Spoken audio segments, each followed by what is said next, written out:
दोस्तों इस वीडियो में हम जानेंगे ब्रह्मपुत्र नदी तंत्र के बारे में। ब्रह्मपुत्र नदी का उद्गम तिब्बत में मानसरोवर झील के पास से चेमायुंगडुंगु ग्लेशियर से होता है। और दोस्तों आप जानते होंगे मानसरोवर झील के पास से दो नदियों का उद्गम और होता है, सतलुज नदी और सिंधु नदी।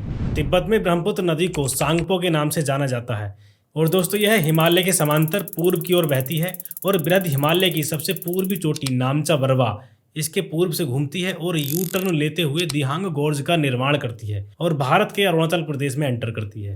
अरुणाचल प्रदेश में यह नदी दिहांग या सियांग के नाम से जानी जाती है। अरुणाचल प्रदेश के पासीघाट से यह नदी प्लेन में एंटर करती है। इसके बाद असम में इसको ब्रह्मपुत्र नदी के नाम से जाना जाता है। अरुणाचल प्रदेश और असम की सीमा पर इसकी सहायक नदी लोहित नदी इससे आकर मिलती है और इसके मिलने से ठीक पहले लोहित नदी में दिवांग नदी आकर मिलती है।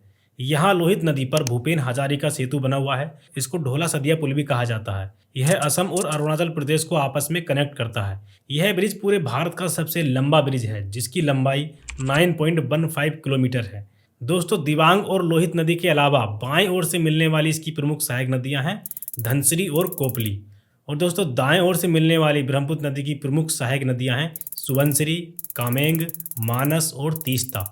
असम में ब्रह्मपुत्र नदी में एक द्वीप है माजुली नदी द्वीप, जो कि पूरे विश्व का सबसे बड़ा नदी द्वीप है। दोस्तों यह इतना बड़ा द्वीप है कि यह असम में भारत का पहला आइलैंड जिला भी है।